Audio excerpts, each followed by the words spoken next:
สักกจังธัมโมโสตโพธิโอสัทธโวดุราสัพพุริสเจ้าทั้งหลายผู้ปรารถนาหาอย่างสุขสามประการเสริญมีนิพพานเป็นที่แล้วจงตั้งโสตปัสสะหูทั้งสองฟังยังรสธรรมเทศนาเพื่อสลองศรัทธาของบรรดาอกตนญาติโยม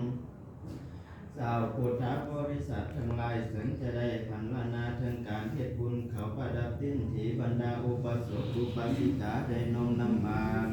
เสริมเครื่องไทยทานต่างๆมีภาษาอาหารเพศเป็นต้นและยังได้พากันไหว้พระรักษาศีลไหว้ปัตตาอาหารแก่ภิกษุสงฆ์สามเณรเป็นที่เอี่ยมห้อยแล้วนี่ก็ถือได้ว่าท่านทั้งหลายได้สำราญจิตใจของตนให้บริสุทธิ์เว้นจากความสัวทั้งปวงสามแต่ความ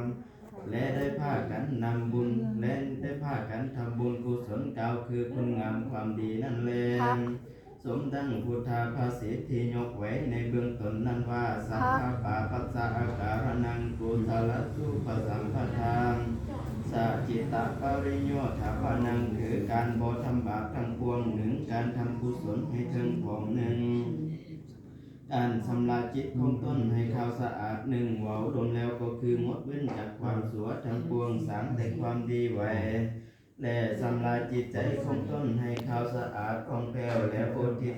ส่วนบุญกุศลไปให้แก่ปีตชนผู้ที่ล่วงลับดับขันไปแล้วนั้นโดยความคิดฮอดคิดเพิ่งมีบิดามารดาปู่ย่าตายายและญาติกาทั้งหลายนี่ก็เพื่อต่อบุญแทนคุณต่อท่านผู้มีพระคุณเหล่านั้นในสมัยหนึ่งครั้งพุทธกาลผ่านมานานแล้วนั้นยังมีพระมหาราชตนหนึ่งชื่อว่าพิมพิสารมีความปรารถนากระทำต่อบุญแทนคุณพ่อแม่พี่น้องปู่ย่าตายายผู้ที่ตายไปแล้วดังนั้นพญาพิมพิสารเจ้าก็ได้สักส่วนเอามวลหมู่บริวารแห่งต้นเขาไปสู่สำนักของพระพุทธเจ้าแล้วก็ถามทูลถามว่าเดข้าไว้พุ่งข้าทั้งหลายจะกระทำการต่อบุญแทนคุณพ่อแม่ญาติกาพี่น้อง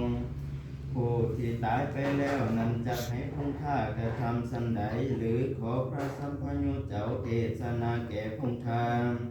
ให้แจ้งแจ้งในกาลบัดนี้ได้ก่อข้าเชิญเมื่อนั้นพระสัมภยุเจ้าก็ได้เทศนาเหตุอันนั้นให้แจ้งแก่พระญาพิมพิสารเจ้าว่าดังนี้มหาราชาอันว่ามหาลาภหากบุคคลผู้ใดระลึกถึงบุญคุณพ่อแม่พี่น้องปู่ย่าตายายญาติกาวงศาที่ตายไปแล้วนั้นท่านจงกระทำบุญในกังวัดสาแห่งพระสังฆเจ้าทั้งหลายแลพอเหตุว่าช่วงระยะเดือนเก้าเป็นเครื่องวัดสาแห่งพระสังฆเจ้าทั้งหลายจะมีภาลาอานิสงส์มากนักแลมหาราชาดุลามหาลาภก็ถึงเดือนเก้าสัตว์นรกทั้งหลายก็ขอนำทันยของที่บ้านเพื่อออกจากนรกมาสู่มนุษย์ลูกเงื่อนคนเงื่อมาถึงแล้วเขาก็ห้องหายไปมาหาพ่อแม่ลูกเมียและญาติพี่น้องพ่อตนสู่ผลหันแลแล้วก็เข้าไปสู่วัดวาอาหามกุฏิวิหารนั้นเป็นที่อยู่ของพระภิกขุสงฆ์อันเพลเหล่านั้นมาแล้วเห็นลูกหลานเหตุพาเข้านำโภชนาอาหาร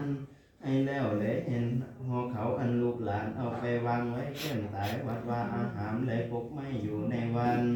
หรือสถานที่ต่างๆเขาก็กินหอเขาอันนั้นแล้วเขาก็อวยใส่ให้พ่อนแก่ลูกหลานญาติพี่น้องพ่อแม่ของตน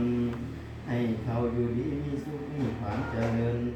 มีเงินคำแก้วแหวนเสื้อผ้าอาภรณ์เป็นตนแล้วเขาก็จะได้ผลจากการเป็นเพศแล้วก็ได้ไปเกิดในสุคติโลกสวรรค์คุณก็มีแรงดังนั้นจงให้พากันทำบุญหอเขาประดับดินทุกปีอย่าให้ขาดเถินก็จะเป็นคุณและภาลาคำสูบ่อาจจะขนานักใด